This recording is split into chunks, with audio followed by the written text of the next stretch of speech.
Iya, itu tadi dia pertanyaannya pemirsa, apakah kemudian proses perdamaian ini realistis untuk diwujudkan di tanah Palestina mengingat kondisi saat ini Israel masih terus menggempur Gaza hari per hari. Ya, kami akan langsung membahasnya untuk Anda pemirsa bersama dengan dua narasumber yang telah hadir di Apa Kabar Indonesia Malam. Yang pertama sudah ada Mas Muhammad Syahroni Rofi'i yang merupakan pengamat hubungan internasional dari Universitas Indonesia. Selamat malam Mas Syahroni. Selamat malam Mbak Tiara. Terima kasih sudah hadir di Apa Kabar Indonesia Malam. Sama-sama. Kasih. Kemudian di sebelahnya sudah ada Mas Hasibullah Satrawi, pengamat Timur Tengah. Selamat malam Mas Hasib. Malam Mbak Tiara. Sehat ya? Alhamdulillah. Alhamdulillah. Saya izin ke Mas Syahroni terlebih dahulu. Mas Syahroni, pertanyaan yang sama. Tadi kita ketahui bahwa hari ini Israel terus menggempur Gaza, padahal sejak 10 Oktober sudah disepakati adanya gencatan senjata sekalipun baru tahap pertama, begitu ya. Anda melihat siapa sebenarnya yang memicu eskalasi ini?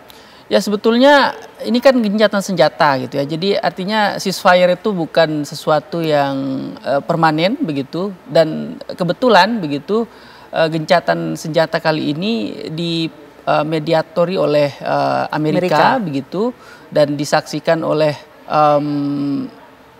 Turki, Qatar dan Mesir. Disaksikan oleh paling tidak ada 20 negara yang terlibat di situ. Ada negara-negara besar juga, ada termasuk Perancis, Indonesia. Inggris dan termasuk Indonesia. Nah, yang saya lihat di sini adalah ada 20 poin yang disepakati di Sharm el-Sheikh di Mesir begitu. Intinya Trump ini ingin ada perdamaian jangka panjang di Timur Tengah. Jadi setelah peristiwa Oktober, 3 Oktober itu perjanjian yang ada di Mesir kemarin itu untuk menegaskan bahwa segini banyak negara yang terlibat, kita berharap gencatan senjata ini menjadi awal untuk perdamaian jangka panjang di Timur Tengah, kan begitu. Permanen begitu. Permanen begitu. Nah, kemudian setelah kan perjanjian itu 23 sekitar pertengahan Oktober. Betul. Sekarang bulan November. Jadi implementasinya yang bermasalah sekarang ini gitu ya, di mana kita melihat bahwasanya Israel masih melakukan pelanggaran-pelanggaran. Belum ada 1 bulan. Belum ada 1 bulan gitu ya. Jadi pertama misalkan ada peristiwa ketika para petani Palestina ingin memanen olive oil gitu ya, zaitun, itu dihadang oleh pasukan Israel begitu ya.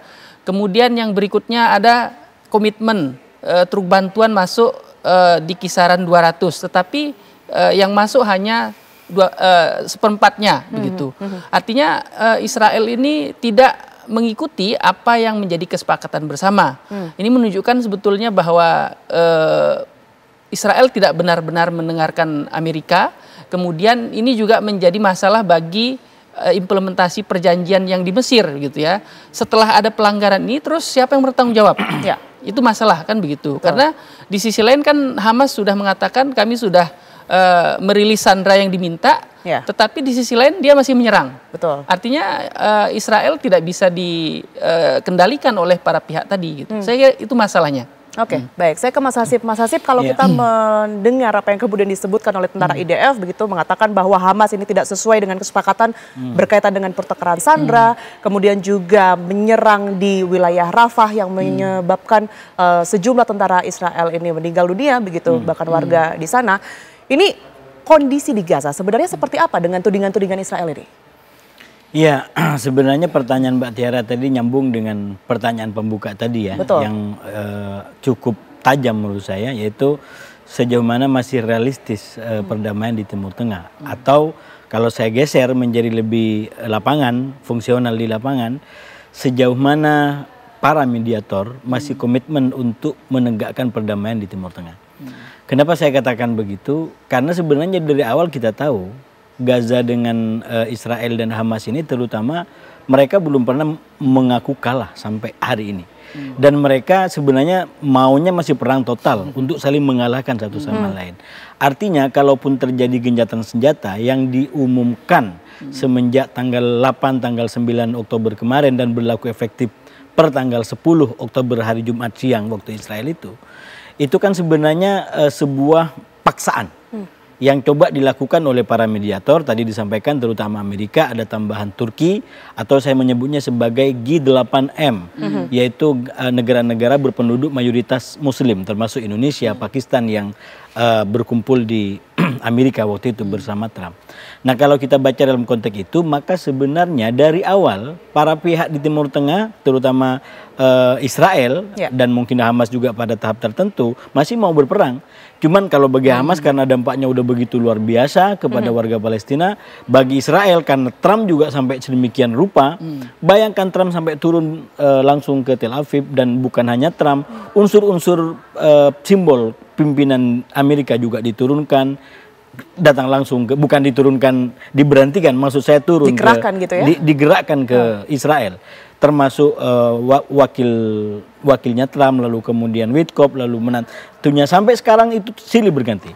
Nah artinya apa? Saya melihat sebenarnya Trump dan Amerika punya keinginan bahkan komitmen untuk menjaga Israel tidak melakukan pelanggaran. Baik, tapi kalau kita berbicara mengenai pelanggaran yang saat ini terjadi, Mas Hasib, ini siapa duluan sebenarnya dengan kondisi saling tuding ini ya antara Hamas dan juga Israel? Nah itu masuk ke persoalan kelemahan menurut saya yang mestinya diperkuat, yaitu tidak adanya atau tidak berfungsinya mediator sebagai pengadil bagi kedua belah pihak ini. Kalau ditanya siapa, itu kan akhirnya menjadi klaim. Israel menganggap bahwa peristiwa di Rafah itu adalah dilakukan oleh katakanlah Hamas. Padahal dalam logika umum nggak mungkin uang itu dikuasai oleh Hamas. Dikuasai oleh Israel. Bagaimana Hamas bisa masuk di situ? Dan Israel, Hamas tidak pernah mengakui terlibat di situ. Tapi lagi-lagi karena tidak ada pihak yang bisa menjadi pengadil di sini, ini menjadi adu klaim, masing-masing pihak adu. Nah, yang menjadi kabar buruk menurut saya, kalau mediatornya lepas dari komitmen untuk menjadi wasit di tengah. Nah oleh karena itu ada kabar gembira, perkembangan terbarunya besok Senin di Turki itu akan berkumpul menteri-menteri luar negeri G8 ini. Jadi bagaimana G8M ya, bagaimana agar mengambil peran. Tapi sekali lagi ini jangan dijadikan momen untuk mediator pun belah dua, satu memihak kepada Israel yaitu Amerika, satu memihak kepada katakanlah Hamas, dalam hal ini Palestina.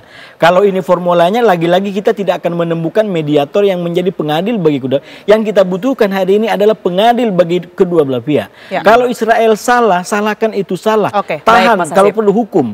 Kalau Hamas memang diduga terlibat, tunjukkan di mana bukti keterlibatannya. Secara transparan begitu ya? Secara transparan. Nah ini yang belum dilakukan sampai sekarang. Kalau secara diplomasi begitu ya Mas, melihat saat ini kondisinya Israel menyalahkan Hamas, Hamas menyalahkan Israel, sebenarnya siapa yang dominan untuk mengatur narasi ini Mas, dari yang Anda lihat? Ya sebetulnya ini kelemahan dari gencatan senjata ini gitu ya. Jadi kenapa misalnya Amerika itu tidak menggunakan mekanisme Security Council, Dewan Keamanan, padahal kan dia yang paling kuat di sana, dia yang bisa mengusulkan agar Dewan Keamanan PBB melakukan rapat mendadak untuk mendamaikan Hamas dan Israel, kan begitu. Tetapi justru Trump memilih jalur perdamaian di Mesir dengan mengundang para pihak begitu, walaupun yang terlibat itu negara-negara besar juga begitu ya, ada 20 negara di situ, ada komponen yang beragam begitu. Kalau kita bicara diplomasi kan itu yang paling efektif gitu ya, seperti Security Council mendamaikan Israel Libanon pada tahun 2006 begitu. Israel dan Libanon itu kan berperang, tapi kemudian ada mandat, ada perintah dari Dewan Keamanan PBB bahwa dua pihak harus berdamai, kemudian PBB mengirimkan peacekeeping force. Nah, jadi 2006 itu menjadi titik awal para pihak ini dilerai, ya, Hizbullah dan Israel dilerai sejak tahun 2006 dan berlanjut sampai sekarang.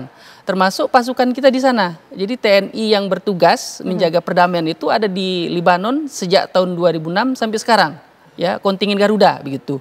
Mestinya saya pernah mengusulkan supaya ada blue line antara Israel dengan Gaza, Israel dengan Palestina. Jadi di tengah-tengah itu nanti ada pasukan penjaga perdamaian. Kalau seperti itu kan para pihak ini bisa ini ya, apa namanya, melihat bahwa yang melerai ini adalah internasional, sehingga tidak ada sentimen si A adalah negara muslim, si B non muslim dan seterusnya. Artinya kembali ke konteks tadi, dalam konteks hari ini begitu, mestinya PBB bisa menjadi apa namanya, maju terdepan, karena yang diusulkan itu kan ISF, International Stabilization Force. Ya. Kemudian siapa nanti yang menjadi bagian dari ini, kan begitu. Kan kalau PBB ketika dia ingin mendeploy peacekeeping force sudah jelas begitu. Siapa yang akan dikirim, berapa jumlah pasukan, begitu. Ada identifikasi. Betul. Kalau sekarang ini kan Israel sudah mengeluarkan persyaratannya sendiri nampaknya, begitu, betul, untuk siapa saja yang bisa masuk ke zona merah dan juga termasuk di Israel maupun juga Gaza, begitu ya. Menarik sekali, nanti saya juga akan ke Mas Hasib ya, menanyakan berkaitan dengan situasi seperti ini seharusnya apa hal utama yang harus diperhatikan agar gencatan senjata ini tidak hanya angin lalu semata dan tetap akan bisa terwujud untuk Gaza begitu ya. Tapi kita jeda terlebih dahulu pemirsa, apa kabar Indonesia Malam masih akan kembali untuk Anda.